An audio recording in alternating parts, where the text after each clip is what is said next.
Hey everybody, it's Galmanex, and welcome back to another premiere draft of Streets of New Capenna. That is the flashback draft format for this week, so we'll be trickling these in alongside the cube drafts until the launch of Foundations, which is very, very close. I'm super excited. But let's hop into Capenna here and talk a little bit about this format. This is a three-color set based on all of the allied color pairs, so white, blue, black, red, black, red, green, white, and white, green, blue. Those are the three color pairs to worry about. If you see a two color card, then you know those two colors go together and they're well supported. If you see a three color card, you know those three colors go together and are well supported. That's the simplest way to put it. Just look at what colors the multicolored cards are. That's what's going to be in the format. But I like starting off monocolored if you know me. I don't really like taking a great multicolored card early unless it's really, really great. So when we've got a really sweet top end card for any green deck, like Cleanup Crew, we get to start this draft wide open here. The Cleanup Crew, a 6-drop that can be a Ravenous Lindworm, my favorite common from Call Time, a 6 mana 6/6 gain for to help you stabilize against more aggressive decks, but it's also really flexible. You can blow up an artifact, an enchantment, exile a card from graveyard, whatever your opponent's deck's doing. You got some good utility there on your finisher. For pick 2, we now have a Strangle, incredibly efficient removal spell, and green and red are allied colors. So as you can see here, if we start green and red, we get to go red, green, white for Cabaretti, a deck that's about making a really wide board state of a bunch of creatures, or red, green, black, Riveteers, which is a really aggressive deck that has the blitz mechanic where you're hasting your creatures out and sacrificing them during your end step. So we have two really good directions to go, taking a Strangle here, starting with two allied colors, so I like that pick here. It's also monocolored, so if we get kicked off of green, we can keep going in that direction too. Pick 3 now. There's Mr. Orfeo towards Riveteers. Is that a strong enough card to get us to commit to a 3-color pair at this point? Goes with our red and green card, obviously. It's a pretty great attack trigger whenever you attack double target creature's power till end of turn. Attack with our Cleanup Crew and it's a 12/6. It's pretty funny. Doesn't give them any evasiveness or anything though, and it's basically a 4/4 by itself. Yeah, I don't know if it's worth taking the multicolored card here. We've got other really strong options. Hold for Ransom is nice because green and white are allied colors that'll go together well. And this is solid removal there. However, Sleep with the Fishes is the best card in the pack. It's a very awkward color for us, though, because blue is an enemy color to red and an enemy color to green. So there's only one red and blue deck, there's only one green and blue deck, and they don't get to run any of the 2-color cards together. I think I'm going to go for Orfeo here. I think that the blue card is awkward enough that we don't want to head in blue after a red and a green pick. And I think Orfeo's strong enough to take over the just decent white removal spell. So pick 4, Quick Draw Dagger's pretty good in aggressive decks, so we could take that here since we're trying to be aggressive being in Riveteers. The other nice part about the dagger, very similarly to a monocolored card, is it can fit in almost any deck we play. This is an incredibly filler, incredibly unexciting pack overall, though. Like, I don't want to say that I'm fully committed to Riveteers this early. It's really just that pack had almost nothing, so we might as well take the good colorless card. Pick 5, well, now we could commit double Mr. Orfeo. We've always got the Oreos, the cookies, and the cream turn 4. I mean, that's consistency right there. I kind of like it. That's quite fun. The other best option, Rooftop Nuisance, one of the best cards in the pack, but again, blue would be a really awkward color to draft, starting red-green. Girder Goons, though, towards Riveteers, fit really well into a red-black deck or the full Riveteers, a red-black-green. This card's also quite good, but double Oreo, get our deck double stuffed. Seems good to me. Pick 6, 4 mana 5/4. If you have treasure tokens, you just crack 2 treasures and this comes onto the board. It's kind of cool. Could go a Maestro's Diabolist. 1/4 haste whenever it attacks, make a devil. Obviously, Maestro's is open or Maestro's is open or however you want to call it if that's going to be round pick 6. So maybe we get some treasure tokens to splash in one of these 2 cards and play red-black at the core, splashing either direction. Red-black-green, splash the blue, or red-black-blue, don't play the double green card, splash the Orpheos. Seems like a spot to be. There are a lot of treasure tokens in red and green in the set. Pick 7. Pummeler's a fine finisher. It's kind of filler though. There's a fine filler removal spell of Light 'em Up. A little less efficient than Strangle, but it has some good flexibility. If you casualty this, you sack a creature, you get to double it up. Deal 4 damage to one target or 2 damage to 2 targets. So if you have good sacrificial fodder, that's pretty good. But I think this combat trick's actually pretty great. It's between the combat trick and actually the treasure dog, just because this would help us be a splashy 4-color kind of pile, randomly sacking the dog for an off-color card. Pick 8. Wow. Rocco? Just take literally all of the 3-color cards, see what happens. I don't really recommend trying to do a full 5-color deck, and if you're a 4-color deck, it's really just to splash like 1 card off of treasure tokens in this format. It's a pretty aggressive format. You don't want to get too dirtily, too tap landy with all your mana, so I would almost rather just take Tramway Station, since we look pretty likely to be red-black at the core, or Mayhem Patrol here, so I'm going to take Tramway Station. Pick 9. Late enough in the draft, these cards all kind of suck. Yeah, I really don't want to end up running any of these cards. The closest would be a Snooping Newsy. If something really weird happens and we end up blue-black at the core, I think the Newsy's actually pretty good for that deck, because there's a lot of cards with the ability of, if you have 5 or more mana values in your graveyard, they get better. So the Newsy self-milling towards that is pretty good. Yeah, maybe towards Maestros here, the Glamorous Outlaw. I like all of these, like expensive creatures that you can put onto one of your land to fix towards them. But I think Maestros looks more open than Riveteers here. We're getting the Newsies nice and late, which are great in the archetype. We get to take this Outlaw here towards that fixing, so it looks like Maestros at the core, blue, black, red, and splash in the green towards Riveteers. Probably not going to be splashing enough to go for double green cards like Cleanup Crew, but we could play an Oreo or 2 if we still want that going on. Pick 12, Dig Up the Body is fine in Maestros because you want to self-mill a ton to get those Newsies to be lifelinkers and all that kind of stuff. Oh yeah, pick 13, Rooftop Nuisance. Maestros looks like an excellent place to be in terms of what's open. And in terms of what we open, there's Lord Xander the Collector.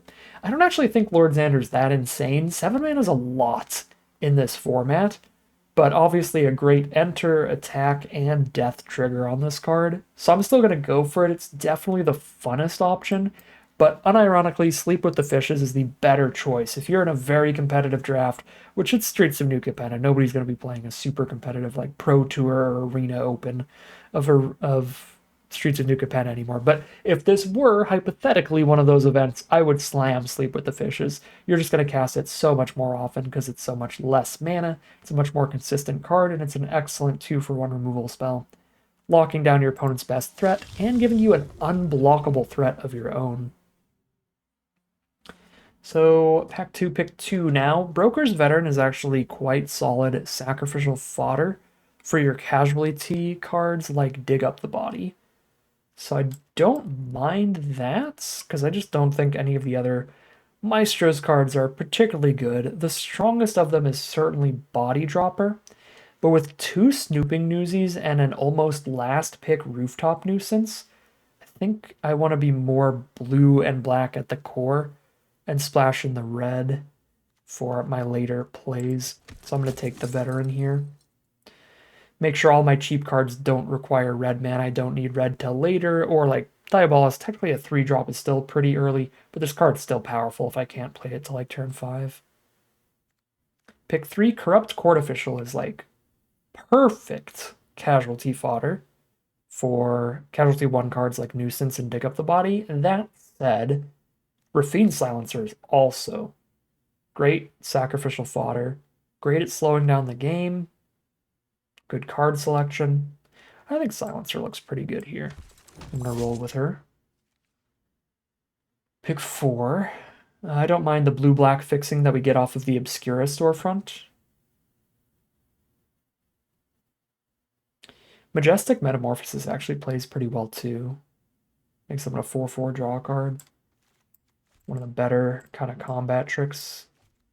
But I do already have a quick draw dagger, and I'm probably not the kind of deck that wants too many combat tricks in the first place. Graveyard Shift is cute, but it's one of the weaker, like 5 mana value sort of payoffs in the format. I'm not super pumped about that. Disdainful Stroke didn't play incredibly well in the format just because of how much aggro there was. I think I'm just grabbing the blue-black fixer.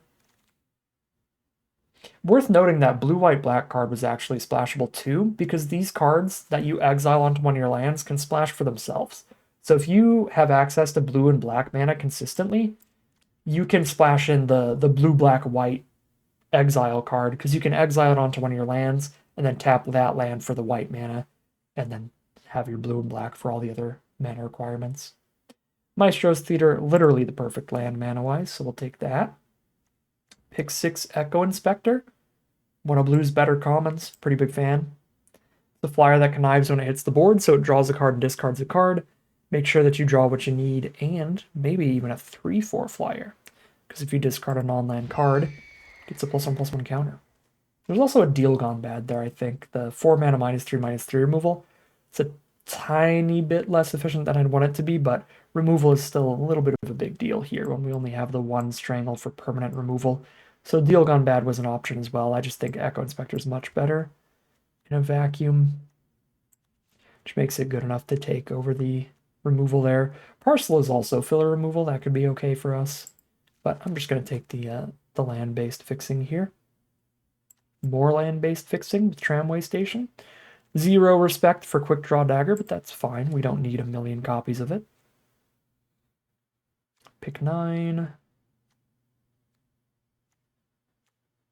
All right, now we get filler. Let's take I guess the Initiate's decent to mill or to connive away. And we can do both of those things. 2 connive cards, 2 self-mill cards. Go for the Maestro's Initiate over the Obscura Initiate. It's generally worse, but if you have a ton of ways to put it in the grave, it could be better. This all looks pretty bad. Slow things down with a Suspicious Bookcase. Slip Out the Back is basically a Snakeskin Veil, your +1/+1 hexproof combat trick, so it's actually pretty solid. Racer's Ring, or if we do splash in the Oreos. And Cutthroat Contender, not a super great card, but it gives us a 1 mana card that can end up in our grave to get these Newsies active a little more often. All right, pack 3, pick 1. We open up an on-color rare, and it is a solid one. So it's clone. 4 mana, you copy any creature on the board, but if you clone your own creature, you get a shield counter on it, and then it can be really good. If you just clone almost any 3-drop Silencer, it would be really good to clone. Diabolist would be really good to clone. Initiate kind of sucks, but cloning the other 2 would be really good with this card. If you've never played the format before, shield counters just mean if it's dealt damage at all, you prevent all that damage and remove the shield counter instead. So if somebody deals 20 to it, you get rid of the shield counter and it lives. If somebody does 1 damage to it, you get rid of the shield counter. Well, this pack kind of sucks. I guess we could try out Disdainful Strokes. I'm not going to play 3 Quick Draw Daggers. Not super pumped about Obscura Initiates. And red is our splash, so we're not really playing Goldhound either. Yeah, this is a big bummer to get passed to us here. They just didn't open cards for our color. They only took the rare, and there's nothing already. There we go. Sleep with the Fishes. If I were all-knowing, and if I understood the future, could have had 3 Sleep with the Fishes in this deck. I guess one of them I would have had to pass up the Lord Xander for, though. But pack 1, we had a good opportunity for a Sleep with the Fishes, but we started red-green there, where it didn't look like we were getting up blue, but then blue was insanely open, so here we are. We're at 21 non-land cards, by the way, since we spent 5 picks on lands. My bad, I'm bad at math. We're on 20 non-land cards right now.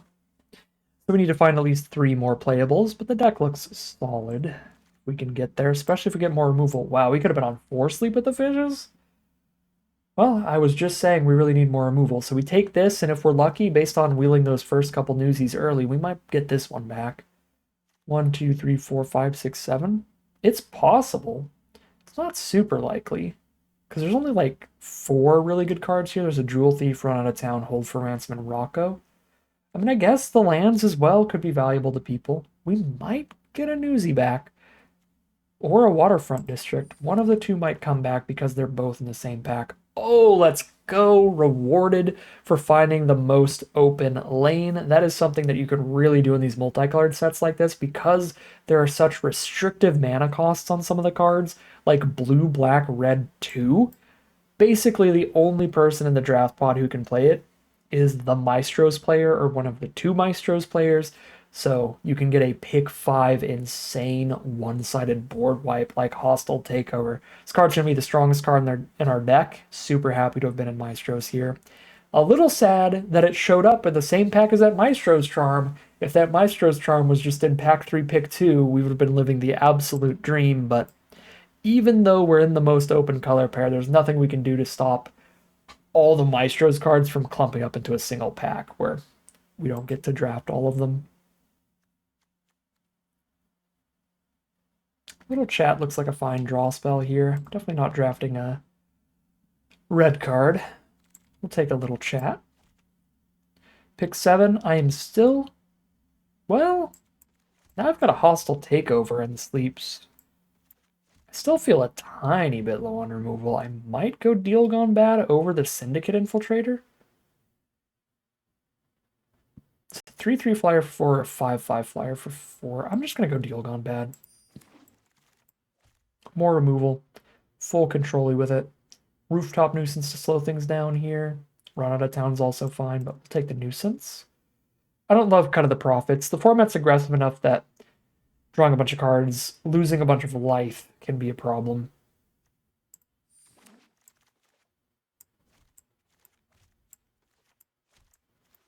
All right, Revel Ruiner's fine. We've got a full deck now, by the way, which is awesome. I even get to cut some cards here when we get to the deck building. I think next pick is where I was trying to wield things. No, this is where I was trying to wield things. There were 2 people taking blue-black cards. Dang it. So 2 Obscura drafters then. 2 players in blue, white, black.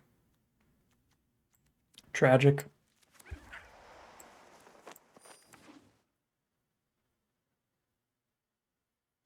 All right. Let's make a few cuts here. But I'm really excited about this deck. We're actually probably cutting Quick Draw Daggers. I think we've actually become quite a control deck here because we have a board wipe that can win the game and a 7-drop Lord Xander to try to win the game as well. And just great higher creatures on the mana curve to clutter up the board a little bit so we take out some of the more aggressively oriented creatures and combat tricks and stuff.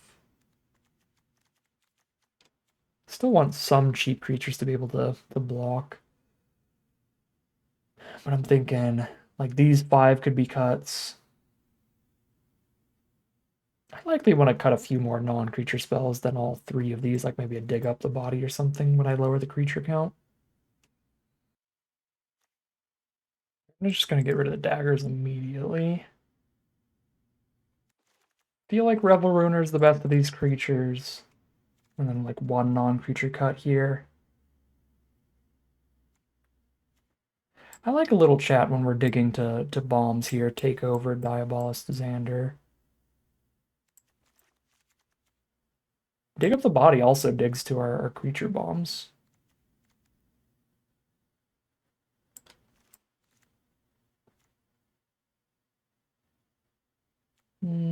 But it feels like one of these casualty cards because we're lower creature count. We're not doing great on casualtying things away. Or maybe even slip out the back. Combat trick just to protect a creature. I mean, it's big on these 2. Yeah, I think we cut one of these. Let's just go for 1 Rooftop Nuisance. Rooftop Nuisance is because like it looks like a good defensive play because you stun something and then draw a card, but it's much better as a tempo play when you're getting aggressive. You're getting value out of tapping it as a blocker and then keeping it locked for a few turns. So getting extra value off of the initial tap is huge. So a better blue-white card than blue-black card. It's probably just somewhat filler in this deck. But I think it's really good in the blue-white decks where you play like a bunch of flyers really quick, and as soon as they play any flyers or reach creature, you just like rooftop nuisance, tap all their stuff, keep drawing cards, keep the pressure on and the threats coming. So I think it's a very good card. I just think it's not actually great for a more defensive kind of control-y deck, like a takeover Lord Xander kind of pile like we've got here. So we'll do that. And we'll check our counts here. 17 blue cards, 12 black, and 6 red. I've got 5 red sources here already. I'm probably going to cut one of those because I even have 2 outlaws that help filter into red mana. We have 6, 7, 8, 9 ways to get blue, 4, 5, 6, 7, 8, 9 ways to get black. So cut 1 red for another blue, and that'll be pretty much perfect. Looks great to me. We will call it a deck here, hop into the gameplay, and I am super excited to see how this does. Ooh, very nice hand to start things off. We are on the draw here, but we've got all 3 of our colors, which means we can drop our Diabolist on turn 3. Get our haste swing in, get our devil token. Playing against a fellow blue player. There's only like 1 counterspell in this format at common though, and it's not great. Oh wait, no, there's Disdainful Stroke. Never mind. There are 2. There's Disdainful Stroke and one that's like counter unless you pay 2, but you can casualty it. So counters aren't super popular. But we'll see. I mean, we're running one. Play a 4-drop somehow. They didn't do it. Alright, well, Silencer is still pretty good, and they haven't played anything so far, but they kept the hand. So they kept the hand with no plays turn 2 or turn 3, or they kept a hand with a 2-mana counterspell or removal spell here. So let's see if we can pull out their counter removal spell to hit Silencer instead of Diabolist. Well, they've got an instant here, so it looks like more likely removal than a counter.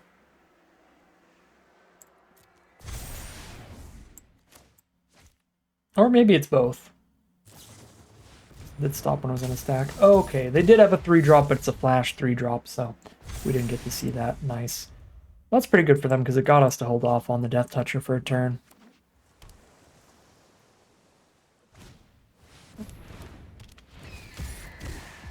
Echo Inspector. Now they're tapped out. They only have 3 power on their board, so they can't kill this if we swing. Not the most mana efficient turn ever, but definitely just jam it here. I guess I've got the double blue now that I could play this and hold up Disdainful Stroke next turn, though, so I'm actually just going to do that. Get the double spell next turn. Discard a land on this one, because the only reason I would need more mana now is if I top deck Lord Xander, and that is a 1 out of 26 chance. Basically, any other draws in the deck, it's better to have another spell than another land at this point.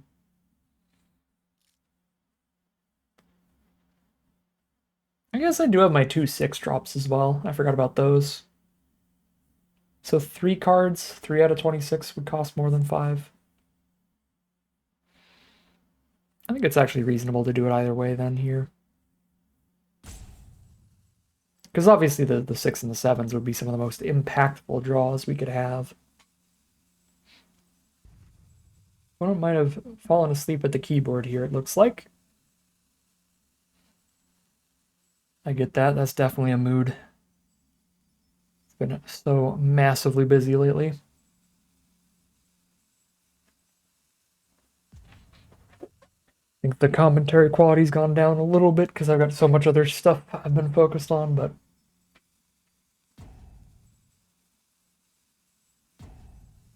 I don't know. It'll all be over soon. 2025, I'll finally be less busy again.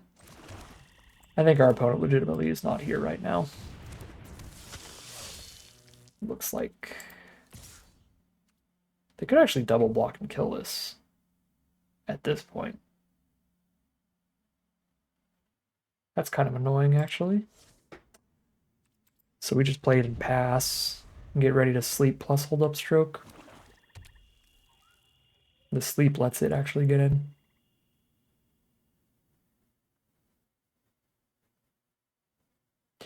Yeah, wait, why did I think this could have attacked into both of those earlier? Maybe I was doing the math before they connived with Echo Inspector. So before they got a +1/+1 counter on Echo Inspector, that was an error on my part.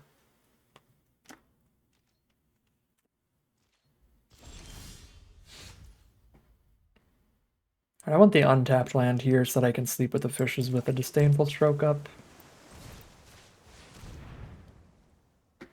This also forces them to use casualty if they have the counter unless we pay 2.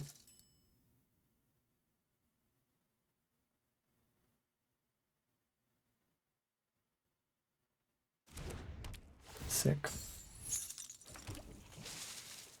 Go team, go. Well, Silencer doesn't really do anything. Well, I don't need to block 1 damage. So just in case there's some really strange scenario where they're gonna block Diabolist with the Snoop and then use like a combat trick on the Snoop or something, we'll get our extra damage in there. Ew, knockout blow, exactly cheap enough to not get disdainful stroked. At least we got the attack trigger. Still get the devil token out of the deal. We're up a devil token in that exchange. I have a trade deal. You receive 2 life. I receive devil token. Pickpocket. That's getting countered. That card's very good. The bounce a permanent when it comes into play and connive. Hello, Sleep with the Fishes copy 2. I am not spending that on a Psionic Snoop.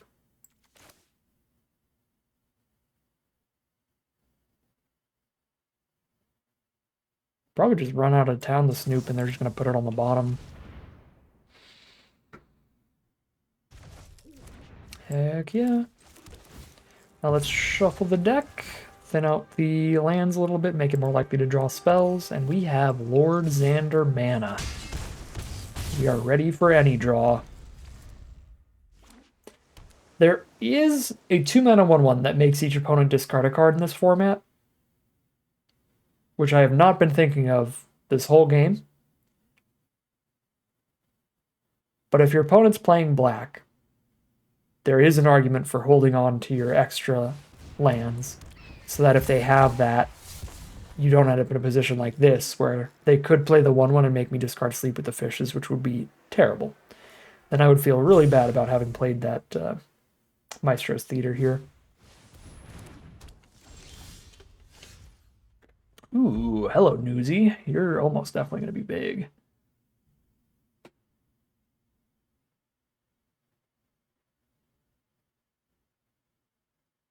If I sack this, they draw a card because they're the controller of the Hold for Ransom. That doesn't feel worth doing over just Sleep with the Fishes jam. Especially because I can play the Newsy too. Goodbye, Lord Xander. Watch me mill him. Alright, didn't mill Xander, but I did mill 2 spells in a row, which is not great. Because these both would have been really nice draws. Some pretty big creatures. But we are still doing excellently on board. Sleep with the Fishes putting in work here.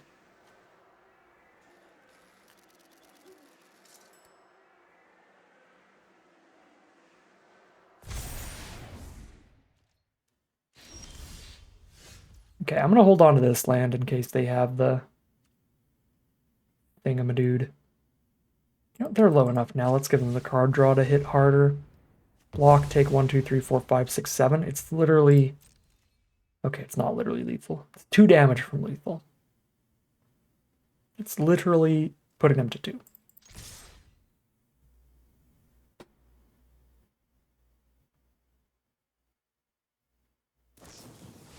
Ooh, that's quite a rare.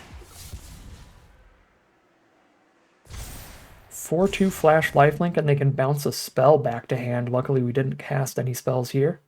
Pretty good turn to flood out. Interceptor would have went crazy if we were casting a spell. An expensive spell, at least. Alright, they go to 2, but now the Interceptor lifelinks them back to 6. That lifelink a massive deal.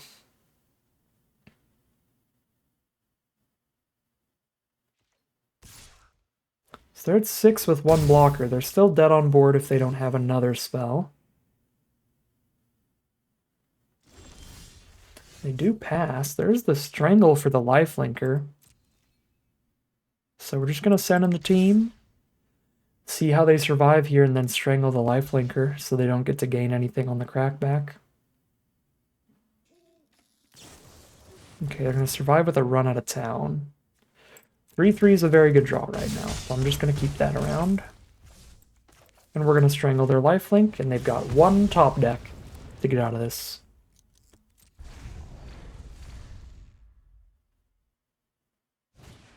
Skycrier will not do it, but it does draw them 1 more card.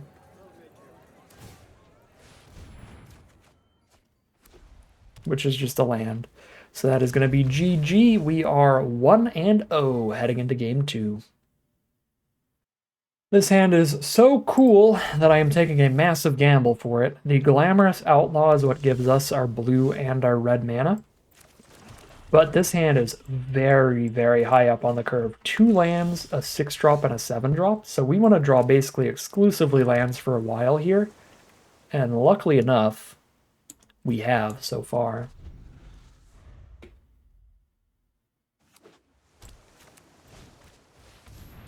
And one part that really helps is the Silencer to connive and discard a non-land towards just more mana to get the Xander.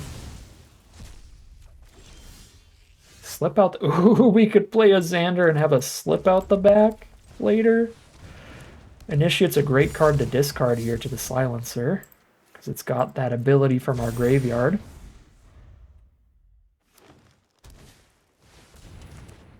Glittermongers, they're going to have whatever mana they want. Oh, hostile takeover? Yeah, that's going to be sick. That's going to be sick, and we can play that next turn. Do I want to undercover operative here? I'm just going to pop the shield counter to the hostile takeover anyway. No, let's just play the tramway station. That's going to guarantee that I have the 5 mana up for takeover next turn. And we just wipe 3 of their creatures, I guess. 3 for 1's worth it.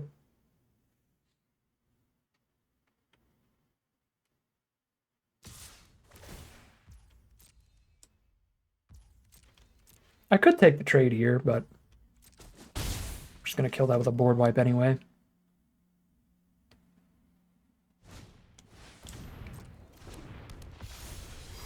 Come on, another 3-drop creature, please. Do it, Glittermonger. Ah. Well.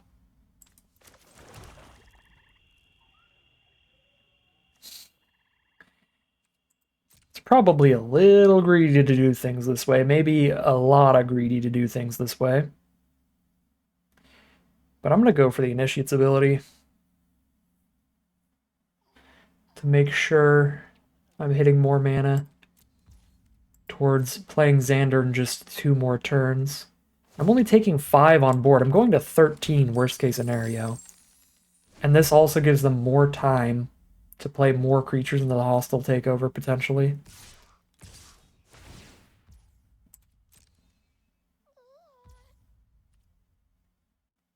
Okay, now I'm going to play, well...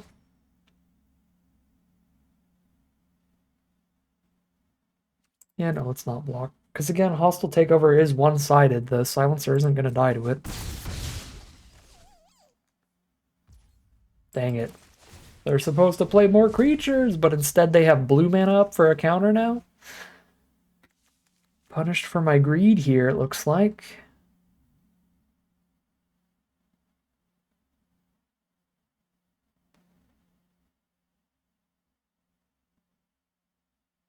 Am I gonna realistically wait for 8 mana to hold up a slip out the back alongside Xander? There's like no shot, right?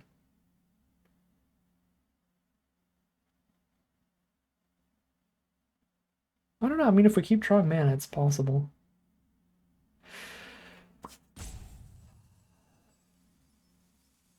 I feel like that has to be the choice, though.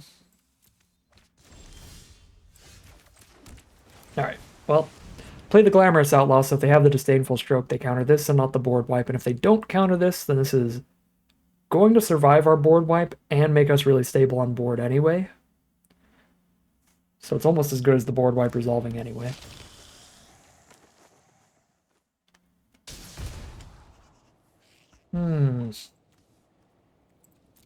Alright, Xander. I'm gonna play a tapped land for you next turn.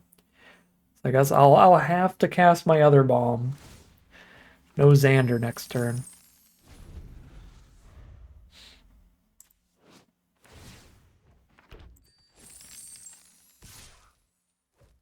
Regulators coming in, we're down to 12.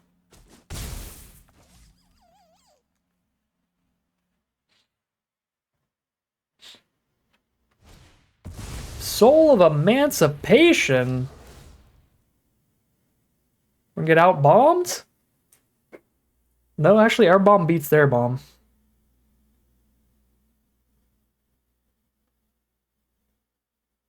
If they turn all my things into 3/3s, that's actually genius from our opponent. Okay, good. They just made their own 3/3s, so we win this interaction. Make that a 1/1. Make that a 4/4. Ripperoo. Cha-ching.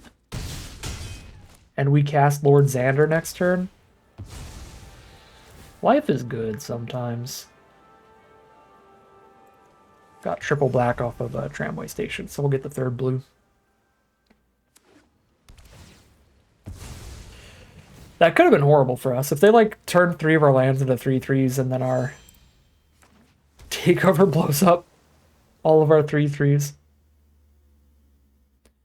But they were highly unlikely to play it out that way. Extraction Specialist. That's pretty good post-board wipe. So if I kill the Specialist, then the Servant is around. But if I don't kill the Specialist, then the Servant can't attack or block. But here's Lord Xander. Is this rounded up? Oh, rounded down. Still fun.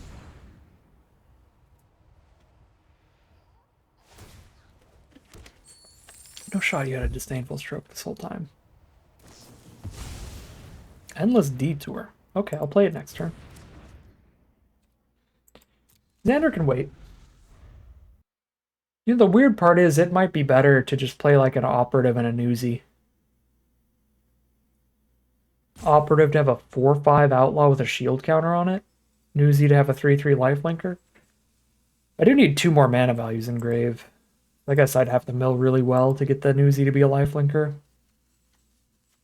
But I can put like a 2 and a 3. I think that's reasonably possible.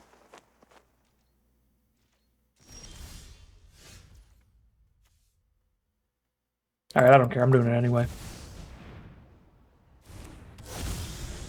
I'm just playing Xander.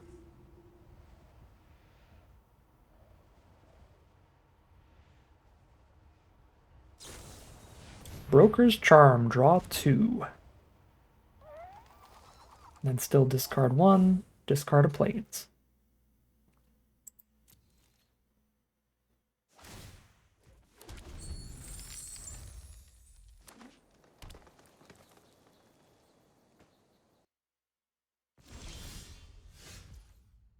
I like that. So what's the attack trigger? Mill half your deck? Sure. Hold up our 1 instant and we start jamming.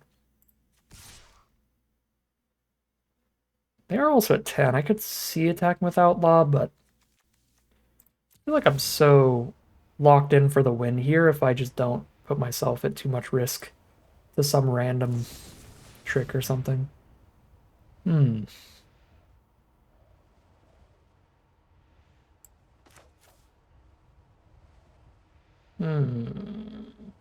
If I run out of town my own Xander, I'm casting nothing else this turn. But then I get to play a Xander next turn. Play Inspector and Newsy for the turn. Yeah, I think we just let Xander die. Oh yeah, and they have to sack half their stuff. Oh my god. Oh, it's rounded down, so yeah. The treasure's in the creature that doesn't do anything. Sure. Ooh, their deck's good. Lugrella, Gala Greeters, Inspiring Overseer. Lucky we saw the weak half of their deck here.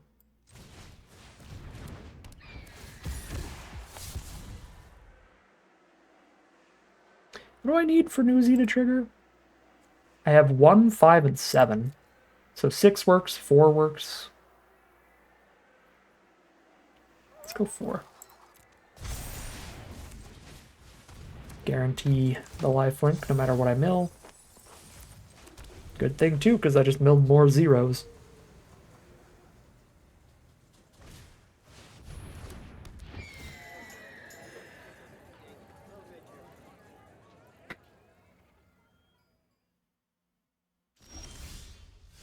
Oh. Dig up the body. Well, I'm holding 3 mana up now. Go, go, go. 5, 6, 7, 8 mana. Play Operative and Newsy. No, I can play one or the other and hold up, dig up the body. That's still going to be enough blockers with Newsy gaining me life on this attack. Every time I say Newsy, it sounds to me like I'm saying N-Uzi, like the gun. But I guess that fits flavorfully, so that's fine. I could, like, do casualty, dig up the body shenanigans, kill their Virtuoso here or something. Maybe that's fine.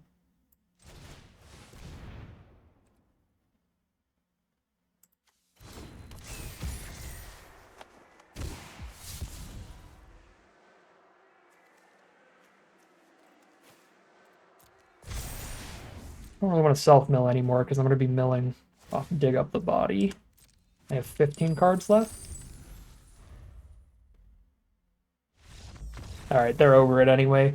We are so far ahead without even picking up Xander, and I'm about to pick up Xander, so that game was super over. We are 2-0 heading into game 3.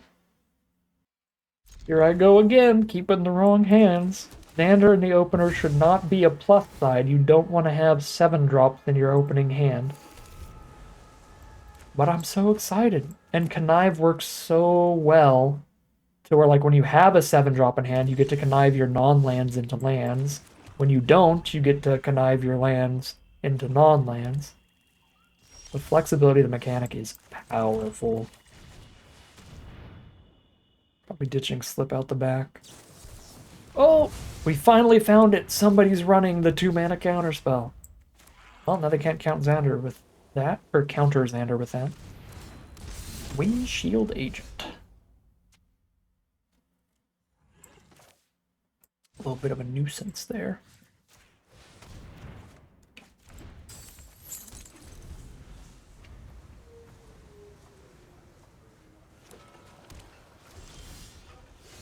Inspector, find land 5 for me, please and thank you. I'm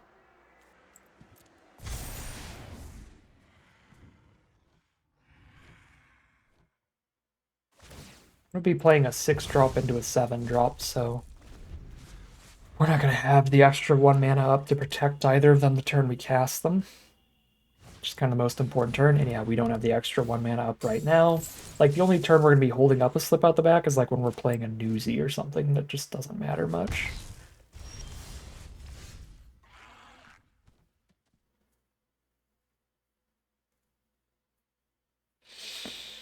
No card draw in hand is rough here.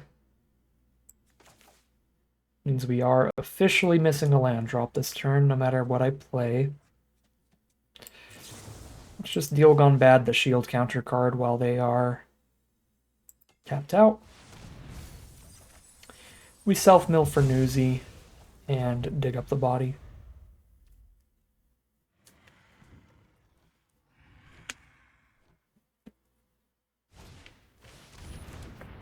And because we hit 3 non-lands, which we really need to hit lands, so getting those out of the way was really good.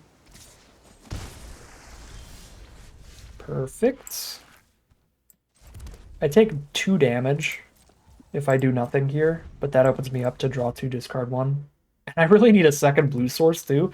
Not only do I need lands, but I still need my second blue to actually cast like Sleep with the Fishes and stuff, so I am under a small enough amount of pressure, just 2 damage here, that I'm just going to draw the cards. We're pretty locked in for the win if we can just survive here, and I have the Sleep with the Fishes for the big angel if they play that, but they don't. Maybe they're playing around a counterspell here. Joke's on them, I don't even have one. They could also be holding up their own. Okay, so there's the land I need. Comes in tapped though, so I can't outlaw next turn, but I could play a 3/3 lifelinker, which is big enough to beat all this stuff on board, so I don't have to cast Sleep with the Fishes. So next turn I'm playing a 3/3 lifelinker and holding up 3, which I guess means the 4 mana is not going to fit in anywhere here. All right, running out of town.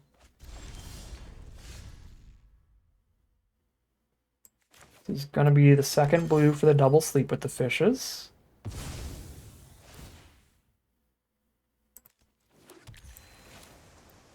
Feeling pretty wonderful about my position right now.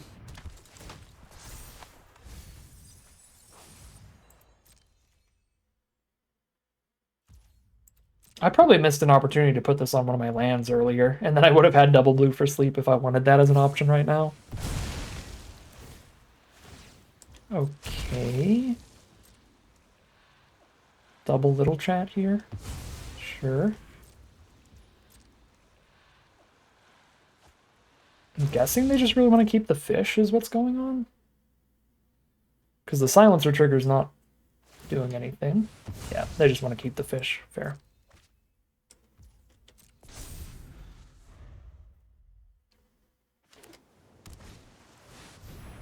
There's the Seraph.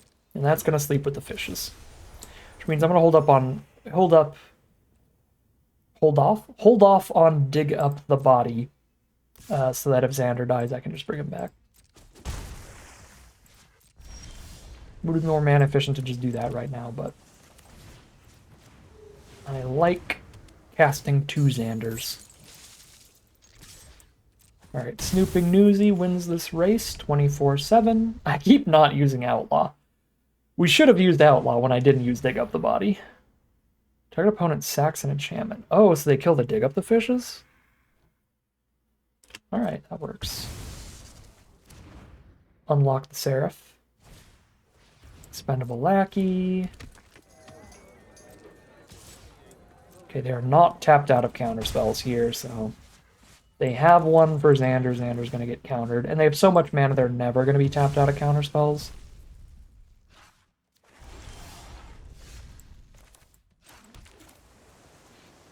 Here we go. Sure. Dig Up the Body's going to be huge. Newsy still being very important here. That life gain helping so much.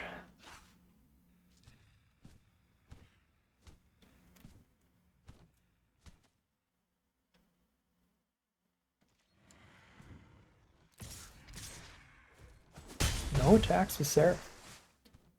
I guess they realize they're just really not outpacing the 3/3 lifelink. Echo Inspector. Please discard a land. No! The roadblock! Even if the Inspector sleeps with the fishes.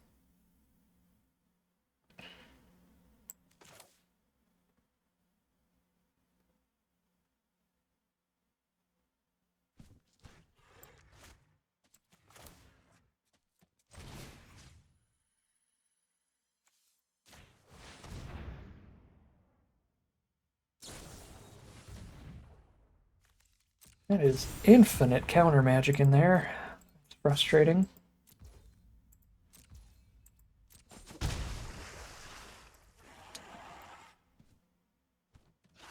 It's 3 counter spells this game. Well,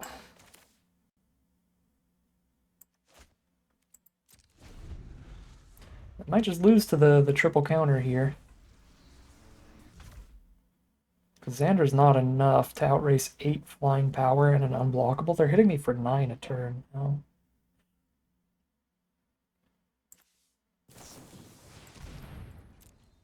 Oh my god, and they're just gonna hit really hard right now.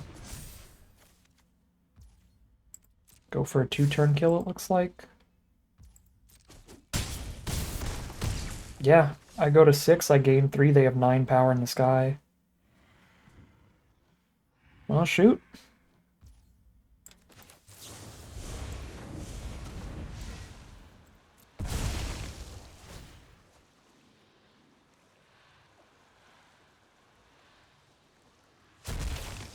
Yeah, Xander just doesn't do anything.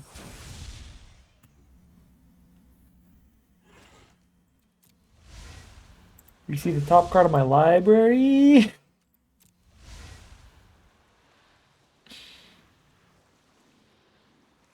I would have killed everything but the Echo Inspector with that. God, that sucks. I'm gonna have 8 mana up here, so I have to grab Flyer at this point.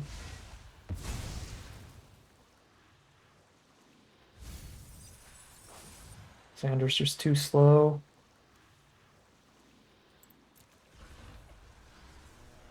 Six life, 9 life. Block 1 flying creature. 1, 2, 3, 4, 5. Go to 4. I could just chump Xander. Yeah, I have to go Flyer.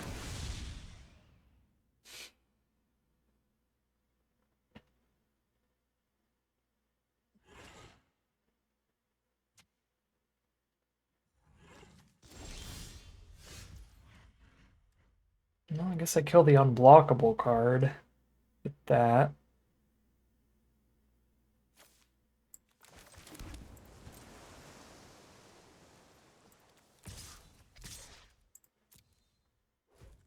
Definitely have to gain the 3 here.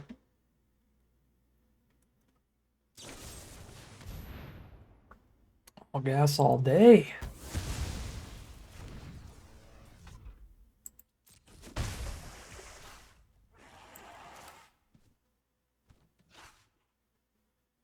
I should have kept my land in hand for the connive.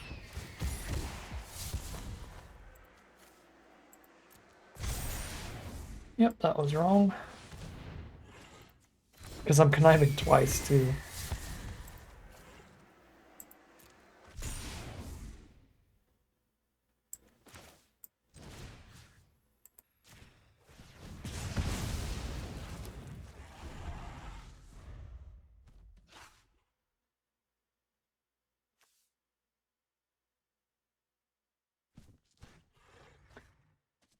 Ah.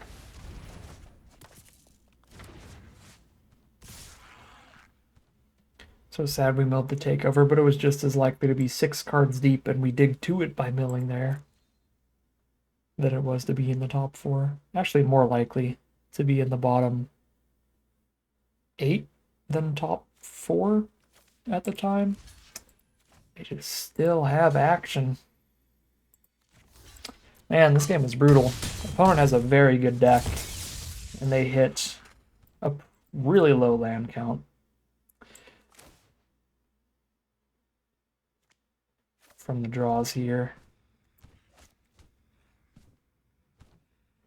Chump. I have to go chump.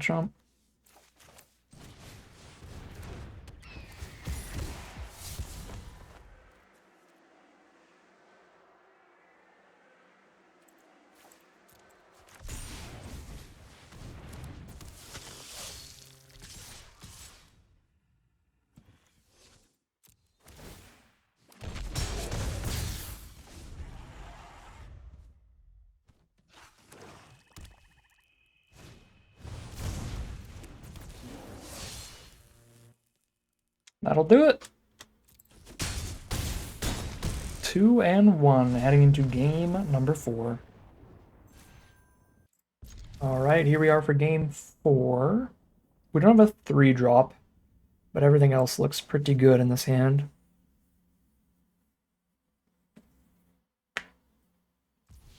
Well, not good, but it has good mana. Just needs one blue source to be able to cast everything. And there it is. Goldhound sneaks right on by with that menace, and even if it didn't have menace, the first strike makes Veteran a very bad blocker for it.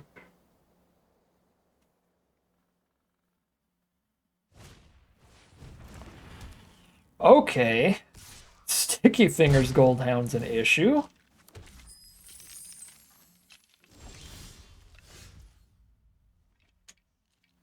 Get a treasure token every turn. That first striking attacker is going to keep getting in. You're going to have mana here. Already got 2 black sources and 2 blue sources. 3 blue spells in hand, though. Let's get the 3rd blue source.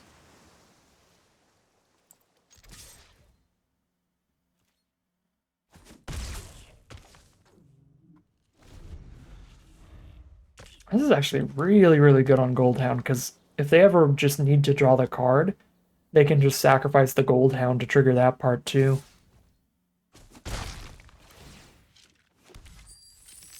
They are just ramping up.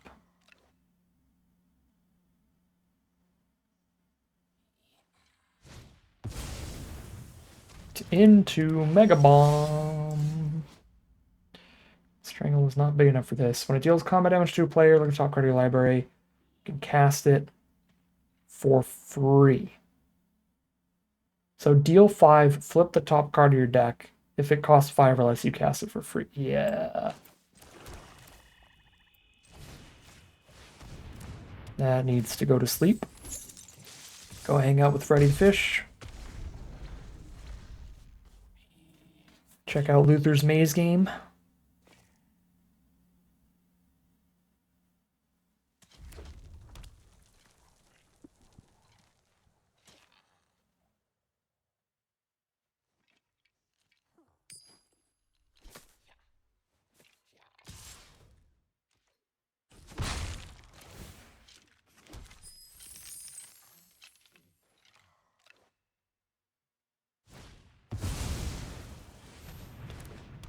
Big old bandits now. 5/5 Vigilance Menace. Run Out of Town actually pretty viable on that here, forcing them to recast a 6-drop when they cast it off of treasure tokens is pretty dang good. And then shut off their treasure token producer. Like, we are letting them just redraw the bandits this way. We turned our 4 mana thing into just unsummon, but now we got rid of their mana production.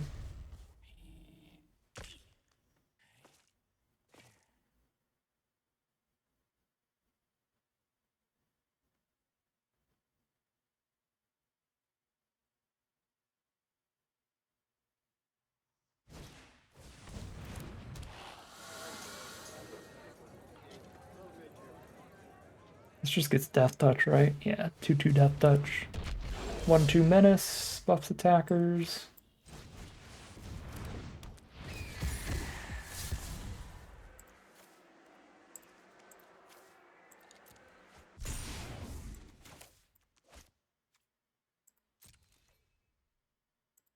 Veteran trades are good. Slap a shield counter onto Echo Inspector. Damage is also good. Get them down to 10. So I like the attack. Cool. Maybe the shield's better on the fish, I don't know. It's close.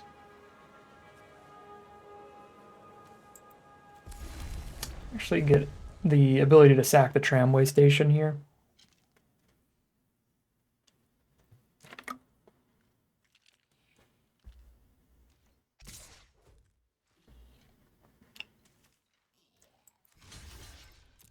Sure, you can pop my shield counter. That still just pops my shield counter. Unfortunate for opponent. Jam 3. Draw a goodie.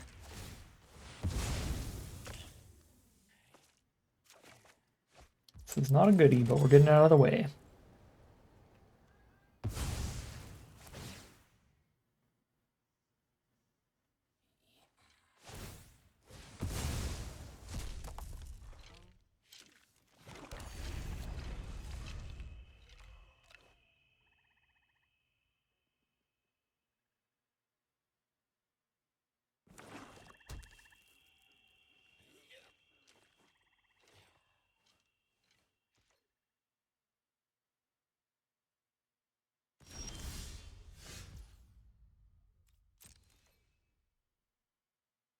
It's gonna be pretty good when they play the raccoon.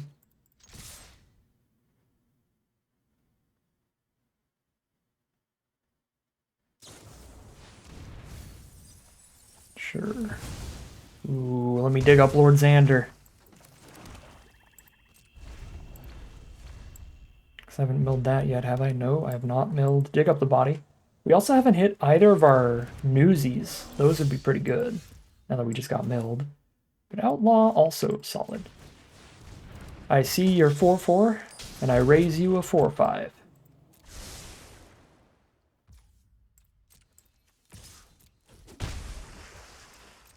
I'll hold this for if they play the 1-1 that makes me discard a card.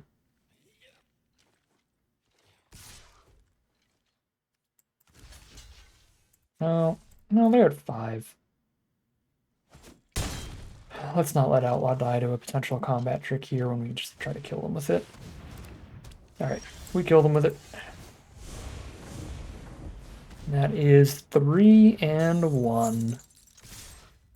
Heading into game number 5.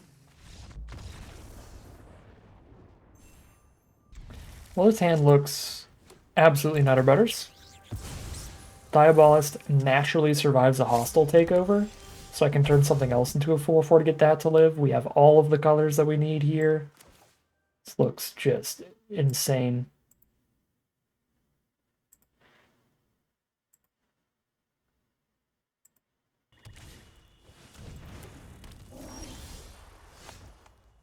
Crooked Custodian from our opponent. Let's go tap land turn 4 here. Let's give it a bit of a curve, shall we?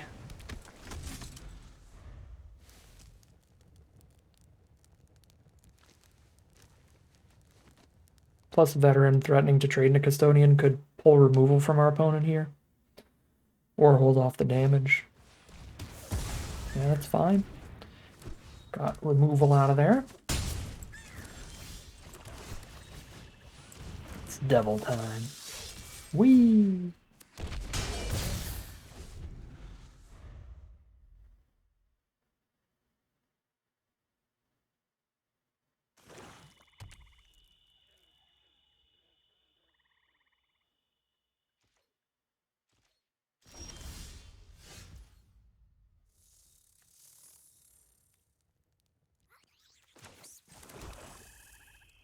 You wanna combat trick me?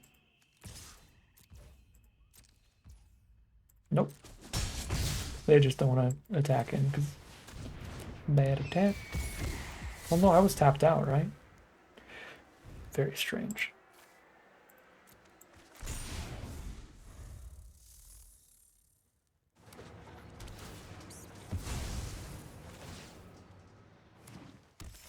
Riveteers are overlooking this nonsense, adding a little bit of Wooburg to the party.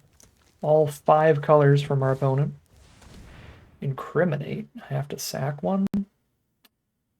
Man. Goodbye, Burb. Diabolist is just a little bit cooler. I'm technically losing the race against this 3-2. But still think I'm pretty hooked up in the long run with this takeover.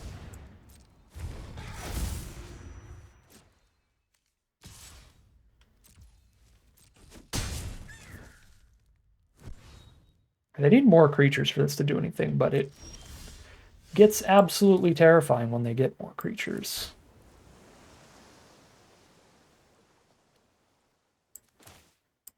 I actually have pretty freaking good blocks just with this thing out, so I'm just gonna do that and pass. Because Judmir is already really incentivizing them to just dump their hand on board if they have more creatures. And if they do that, takeover takes over the game.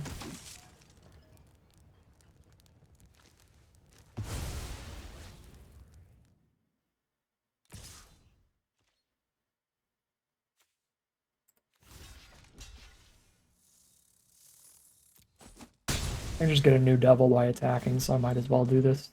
Even though I'm going to board wipe, just stop the damage. Alright, and now I just do this. We say wee!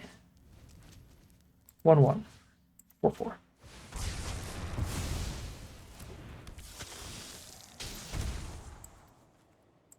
I didn't want to draw the Initiate either. Actually, I have the Silencer in hand. I could have kept the Initiate and then we Silencer discard it. That would have been fine. Stimulus package. 2 citizens. Okay.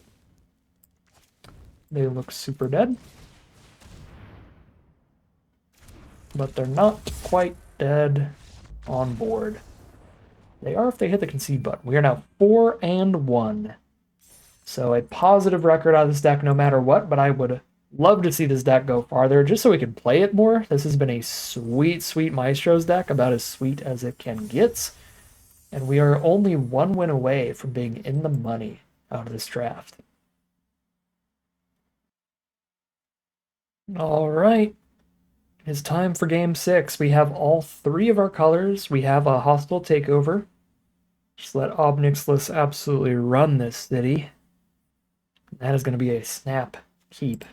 Just slow them down, play a threat, and then take over the game.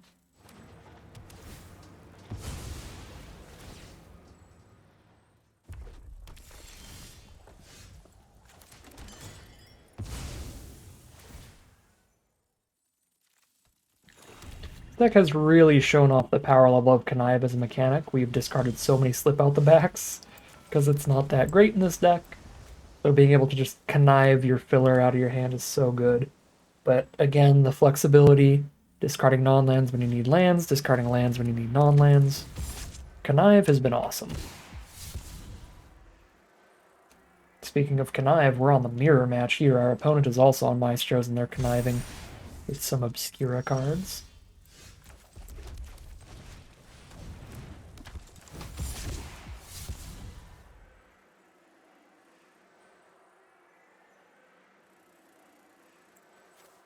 I'm not going to be holding up to slip out the back for quite some time yet again. Because turn 4 I'm tapping out for Ruiner, turn 5 I'm tapping out for Takeover. I won't have slip out the back mana up until turn 6.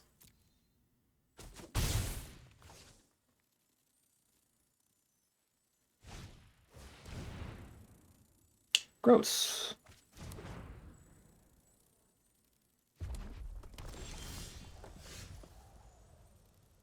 Oh, creature, enchantment, or planeswalker.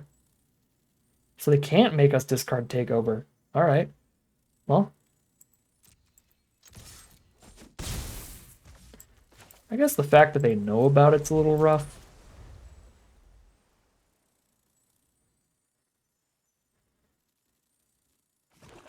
But not as bad as it could have been.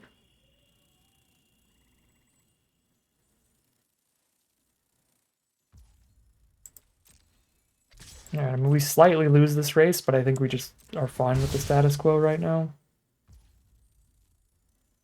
They don't do anything with their mana, though. Yeah, if they don't do anything with their mana, I'll run it out of town.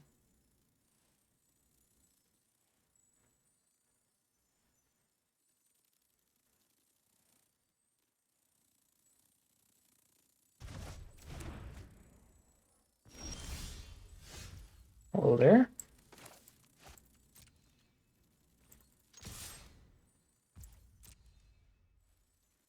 Well, that's the turn 6 play. So we'll get our tap land out of the way.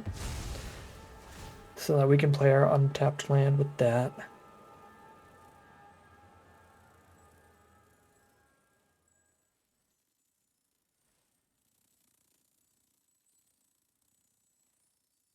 Is our opponent about to cast Shadow of Doubt? Say that we can't search our library this turn? Nope.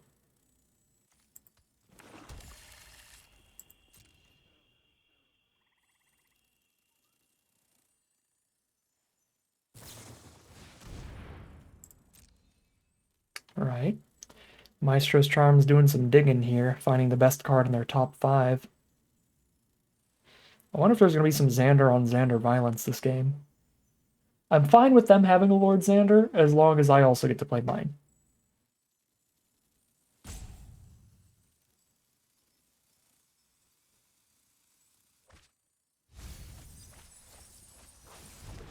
Alright, there goes Crocodile Infiltrator to pick up Corpse Appraiser. Very nice. Exile my Ruiner so they can pick the best card in their top 3 and put in their hand.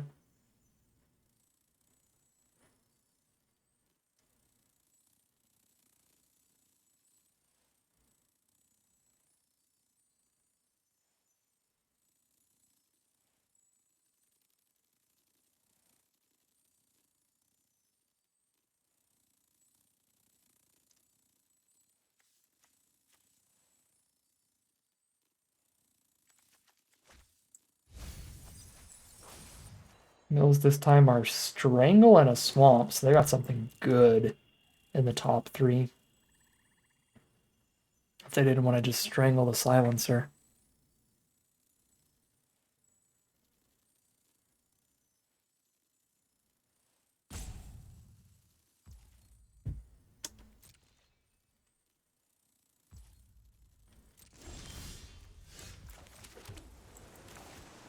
Well, here's this.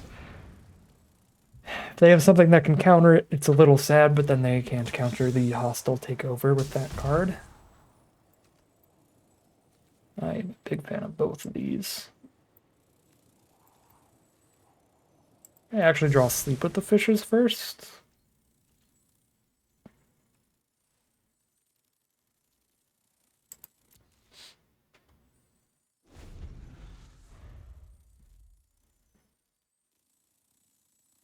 Like, I don't really want to cast Sleep with the Fishes with hostile takeover in my hand, but if I cast a little chat with Sleep with the Fishes on top of my deck, I'm just gonna pick up the Sleep with the Fishes. So this way I dig deeper.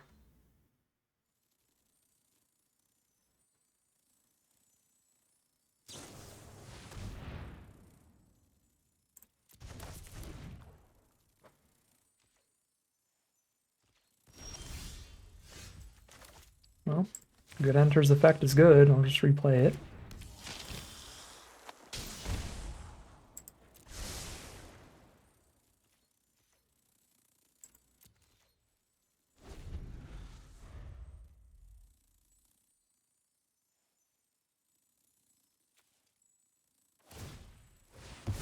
Alright, they're cracking a waterfront district, so they are not having fun against my 4-5.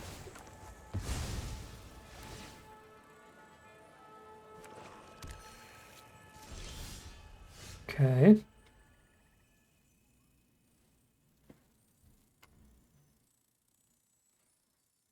This seems like a reasonable opportunity to just put them to 6. I have so much action to finish them off after this.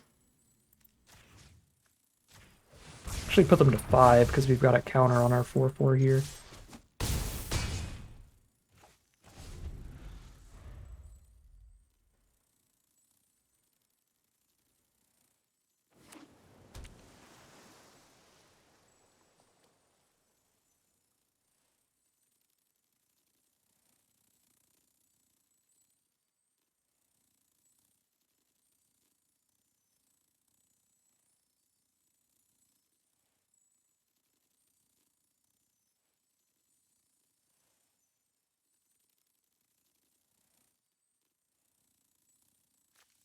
Keep looking at their graveyard a bunch.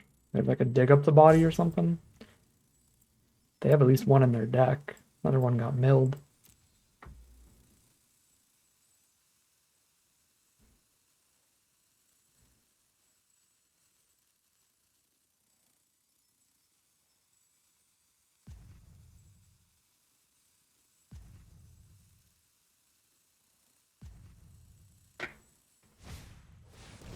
Ooh, Rogues Gallery.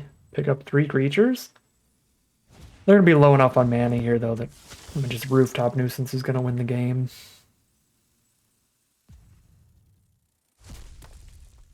I guess not quite. Because they do have a 2-drop to play. So I could like sack the Silencer to stun both and put them to 1. Or I can just cast the Nuisance, and if I top deck a land, then I kill them with Sleep with the Fishes. Didn't hit the land, so they're not dead yet.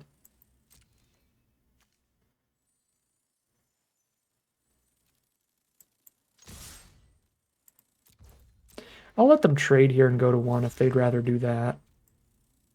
Yeah, that is fine.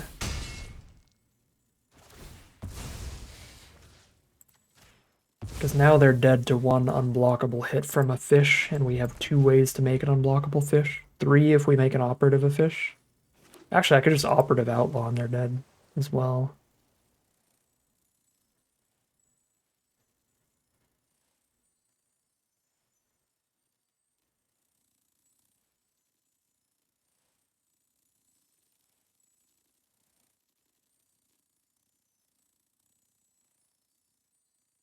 I guess have I drawn my I haven't drawn my strangle. I could have actually done a little chat.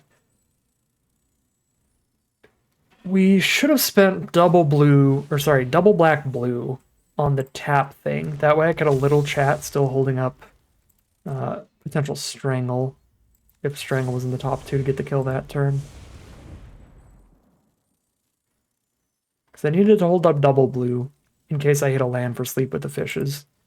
But I also needed to hold up the red in case I drew strangle. But here, if either of these resolves, we win. So let's just go for the operative, it's cuter.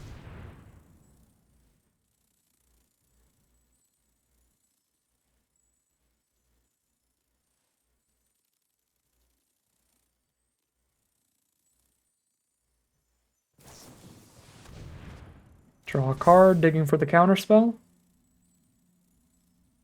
Or removal. If they can kill the outlaw here, they live 1 more turn. And they hit it! The 3 mana cycle for the counter hit the counter. Seems good. They're still in it. Again, we sleep with the fishes. It goes the exact same way. And we're left with the exact same board. God, now Evelyn to start casting our deck against us. So far just an island, but they hit a Maestro's Charm to kill our outlaw.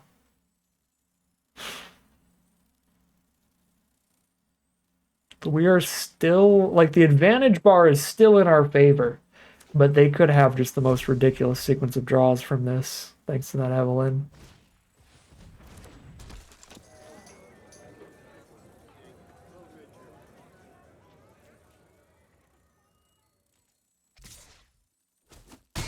There's not a ton of vampires in the format, is there? Yeah, there are. That one's a vampire. There are more, at least. So now they can Maestro's Charm. God, what a hit. They just kill my fish with that. I guess I sleep with the fishes, let them kill the fish, but then Outlaw gets to attack and kill one of these things. Yeah, and then I also get to play an Initiate here.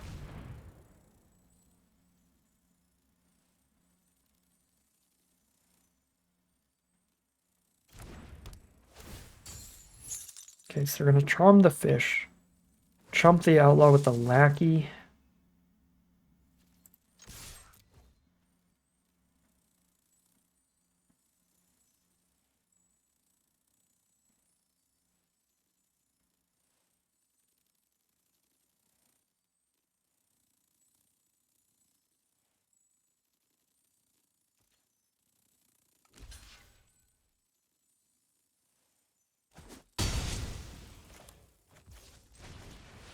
Welcome to the Maestros, my citizen.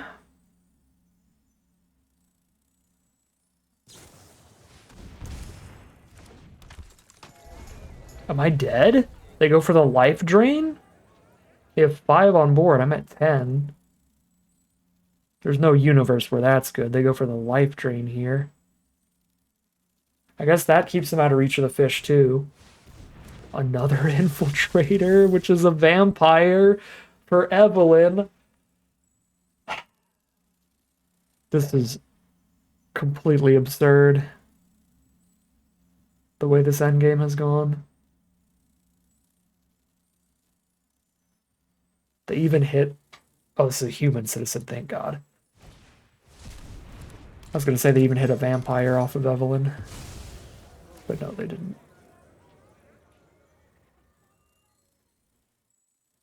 I just died to the double infiltrator. Because I can't kill both. I kill one of them, I'm at 5, and then I die to the other.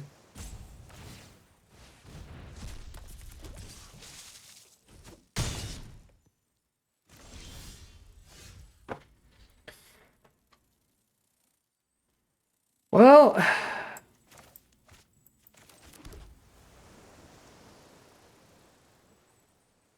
okay, that is actually our only draw that theoretically we can survive with. I mean, any land in our deck works the same way, but now I can actually deal Gone Bad on the defensive to gain some life and not quite die.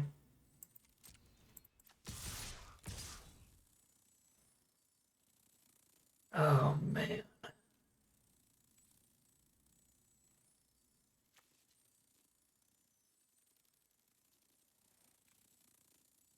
Definitely can't attack.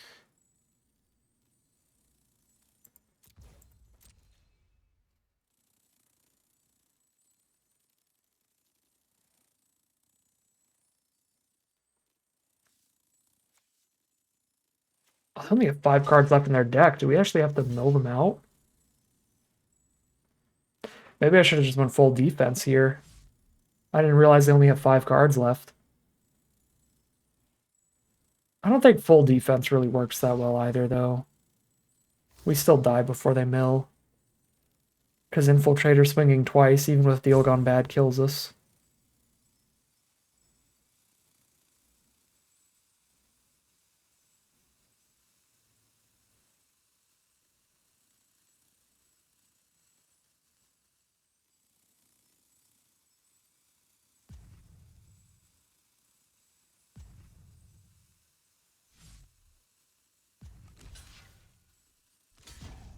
Ooh. Go for maximum kills here to play out the long game. That is actually their best play with what our plan was here.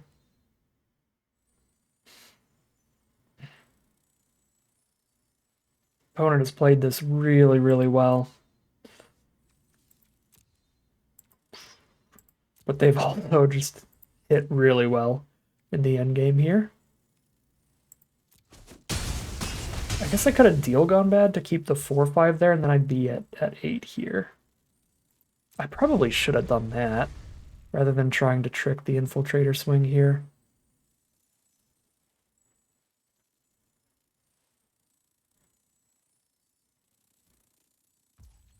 Yeah, I might have punted this one on that. We'll see.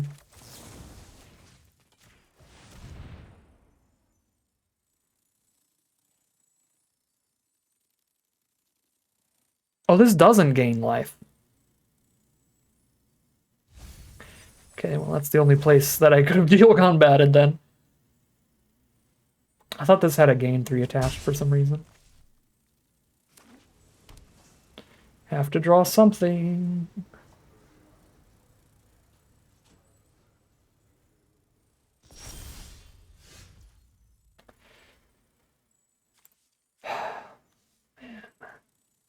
Might have punted not Deal Gone Batting the double block. If I Deal Gone Batted the double block, they would have seen that I'd have a lethal crackback this turn, so they could have held Infiltrator off. But then they would die to the mill victory. Do I have anything I can draw that matters? I have spent 5 for this. I'd have 3 up. So if I hit Diabolist, or no, literally just Diabolist, then I win. Yeah, I have 1 out here.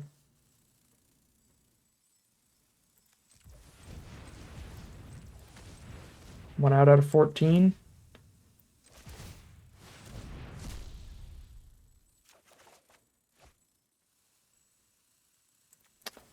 It's actually so close. Ah, I needed to Deal Gone Bad. On the blocks. Why did I think it gains 3? If it worked how I thought it did and it did gain 3, then we would still win this game. If it was -3/-3, gain 3. I swear to God, if the alchemy version of that card gains 3, I'm going to be so mad at Arena. Oh, we would have lost anyway. They had Fairy Vandal. Wow, okay, never mind. We would have lost anyway. We would have attacked everybody. They would have played Fairy Vandal and chumped our 4/5 and then killed us with Infiltrator. Now it doesn't matter. They just drew perfectly in the end game. Okay, if I played out the deal gone bad perfectly, they still, with our 4/5 swinging another turn, would have Fairy Vandal chumped. And, oh, what am I talking about? I couldn't have done the deal gone bad thing in the first place. No, we played it out as best as I could. I thought that it gained 3 so that I could have used it on blocks, but it doesn't gain 3, so if I did use it on blocks, I would have literally just died a turn sooner. So I didn't lose because I thought it gained 3.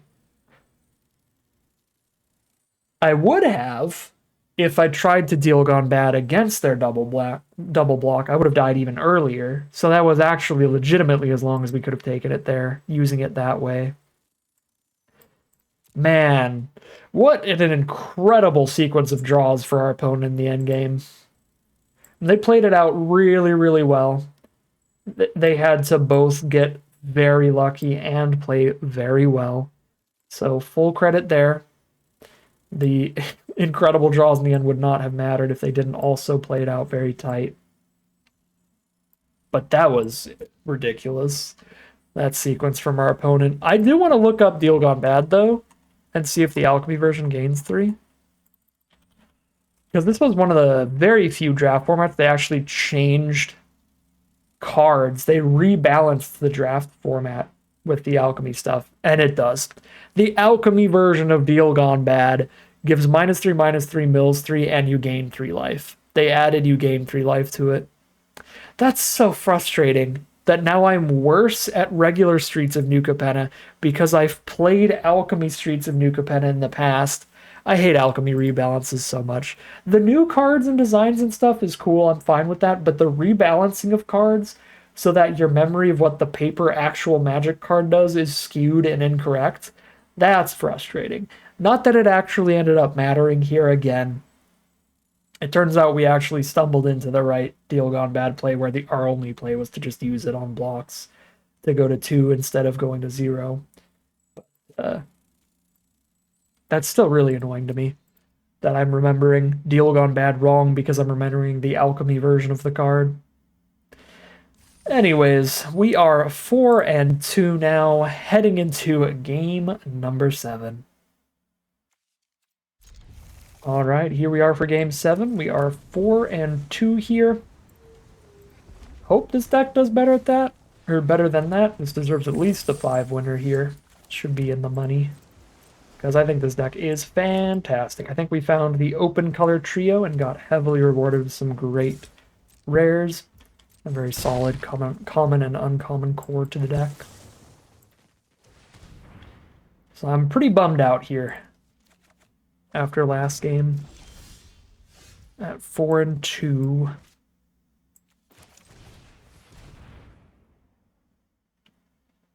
They run in the counter unless you pay 2? Sure. It's not ideal for me, but countering a pretty insignificant card in the grand scheme. Guess I get that tramway mana here.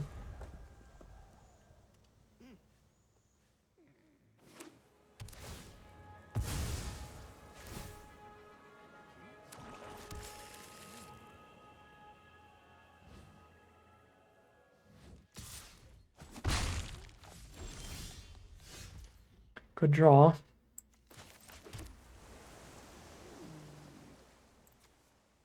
The odds of double make disappear in the opener have got to be like pretty low.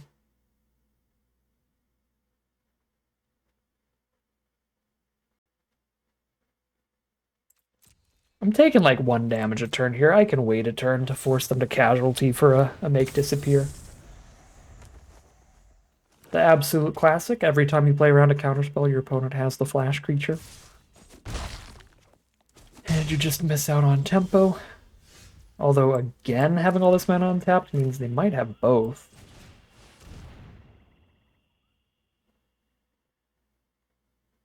Counterspell and the flash creature there. Okay, that doesn't look like it.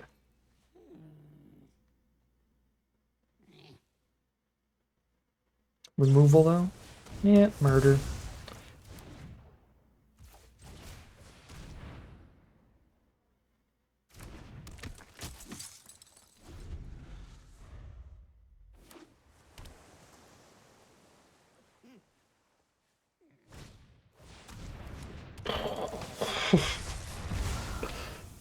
Alright, Arena, I get it. 4-3 it is. Just the perfect response every turn.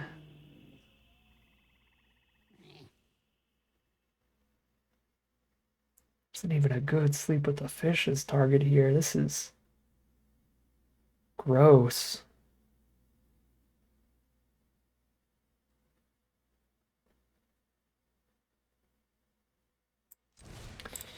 Vandal turning all of their blitz cards into card. I'm uninstalling. I'm uninstalling. This is going to be a tilting end to this draft.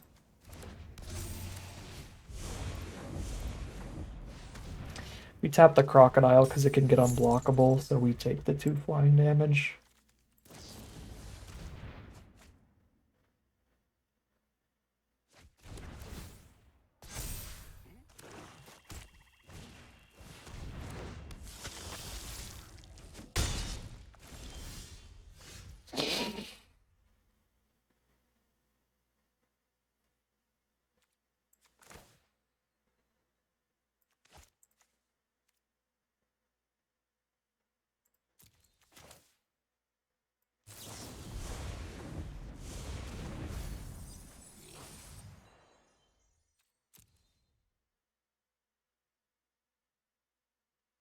I just die in this guy.